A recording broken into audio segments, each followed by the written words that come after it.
कुशीनगर में जनसभा की। जनसभा को संबोधित करते हुए सीएम योगी ने कहा, अयोध्या में रामलला को विराजमान करने का काम पीएम मोदी के नेतृत्व में हुआ है। समाजवादी पार्टी और कांग्रेस तो कहती थी कि राम है कि नहीं। उन्होंने कहा, कांग्रेस के एक बुद्धिदाता कहते हैं कि भारत में राम मंदिर का निर्माण नहीं होना चाहिए था और समाजवादी पार्टी के एक नेता कहते हैं कि राम मंदिर बेकार बना है। सीएम योगी ने कहा, भगवान बुद्ध की महापरिनिर्वाण स्थली कुशीनगर के मार्गदर्शन में भगवान बुद्ध की यह पावन भूमि अपने पुरातन वैभव के साथ अंतर्राष्ट्रीय पर्यटन केंद्र के रूप में उभर रही है। यहाँ की जनता जनार्दन तीसरी बार मोदी सरकार के संकल्प के साथ जुड़कर भाजपा को रिकॉर्ड मतों से विजयी बनाने जा रही है। उन्होंने कहा, सपा ने तो राम भक्तों पर गोलियां चलाई, ऐसे लोगों को देश की जनता स्वीकार करेगी क्या। उन्होंने कहा, आजादी के अमृतकाल का ये पहला चुनाव है। अयोध्या में भगवान श्री राम का मंदिर के बाद ये पहला लोकसभा चुनाव है। उन्होंने कहा, अयोध्या में रामलला को विराजमान करने का कार्य प्रधानमंत्री नरेंद्र मोदी ने किया है। सीएम योगी ने कुशीनगर देवरिया लोकसभा सीट से भाजपा प्रत्याशी के समर्थन में आयोजित जनसभा को संबोधित करते हुए कहा, हम नए भारत में रह रहे हैं। नए भारत का नेतृत्व पीएम मोदी कर रहे हैं। आज भारत की सीमाएं सुरक्षित हैं। सीएम योगी ने कहा, देवरिया में एक बड़े अधिकारी के बेटे को आपके बीच प्रत्याशी बनाकर भेजा है। याद करिए, कांग्रेस के जमाने में आतंकवादी घटनाएं होती थी। संकल्प की पूर्ति करके मैं आया हूँ। प्रभु का भी कृपा मिलेगी और पूर्वजों का भी आशीर्वाद प्राप्त होगा कि नहीं होगा। एक यह कार्य, एक तरफ मोदी जी पुण्य दिला रहे हैं और दूसरी तरफ एक कांग्रेस और समाजवादी पार्टी को मिलने वाला वोट गौकसी के कारण पाप में बदलेगा। क्या पाप करेंगे क्या?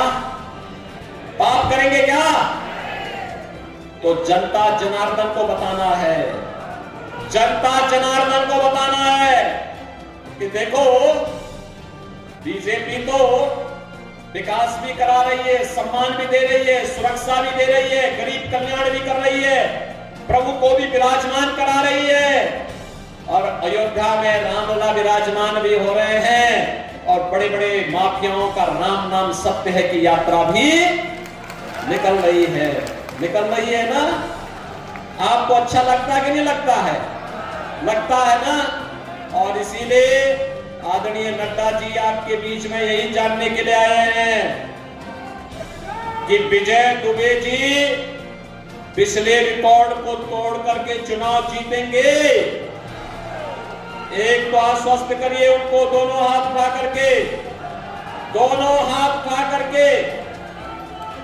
दूसरा, इसमें 2 कार्य करने पड़ेंगे आपको। 7 दिन का चुनाव है और बहनों भाइयों, आज आपका मेडिकल कॉलेज बन करके लगभग तैयार होने जा रहा है।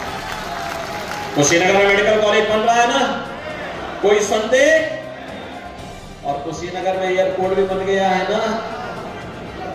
और अभी तो यहाँ पे एक कृषि विश्वविद्यालय भी बन रहा है ना। महात्मा बुद्ध के नाम पर कृषि विश्वविद्यालय का निर्माण भी हम लोग यहाँ कराने जा रहे हैं। बहनों और भाइयों, कुशीनगर हम आते थे, सड़क है या गड्ढा है पता ही नहीं लगता था। आज तो जिस सड़क पर जाओ फराटा भरते हुए आप जा सकते हैं, एकदम बुलेट की स्पीड से चलते हैं वहां। और पहले रिक्शा की स्पीड भी नहीं होती थी, पहले ट्रॉली की स्पीड होती थी कार की। और ट्रॉली की स्पीड क्या रही होगी तो आप ही जान सकते हैं। लेकिन आज कुशीनगर विकास की मुख्य धारा के साथ जुड़ करके जिस प्रक्रिया के साथ आगे बढ़ा है, बहनों और भाइयों, ये नए भारत की तस्वीर है। हाईवे 4 लेन, 6 लेन, 12 लेन के हाईवे बन रहे हैं। विकास के बड़े बड़े कार्य, कई मेट्रो रेल में भी नई चीजें, वंदे भारत, अमृत भारत, नमो। मैं आप लोगों को याद दिलाना चाहता हूं, 10 साल पहले का भारत और 10 साल में बदलता भारत। 10 साल पहले कैसा भारत था?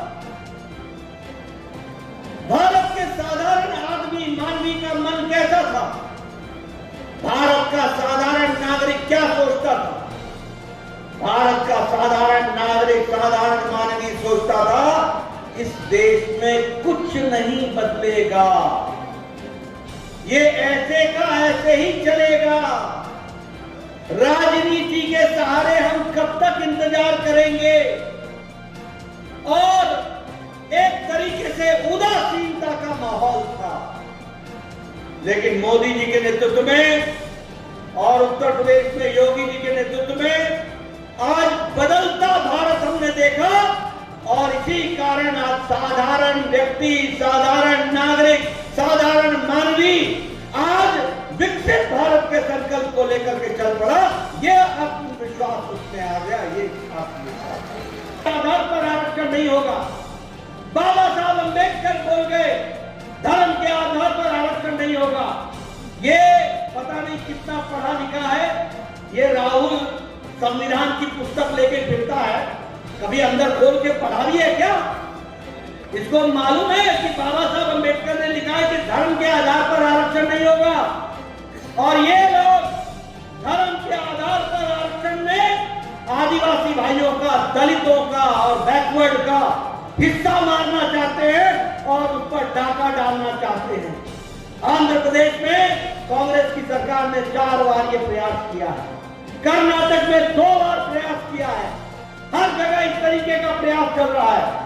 और ममता जी ने तो बैकवर्ड पिछले दरवाजे से मुस्लिमों को बैकवर्ड का सर्टिफिकेट दे दिया।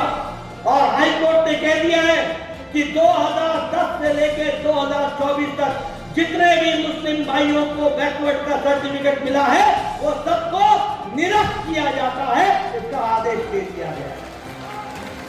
इसलिए मित्रों, और मोदी जी ने कहा है कि जब तक मोदी जिंदा है तब तक दलितों का, आदिवासियों का और पिछड़ों का आरक्षण पर कोई डाका नहीं डाल सकेगा।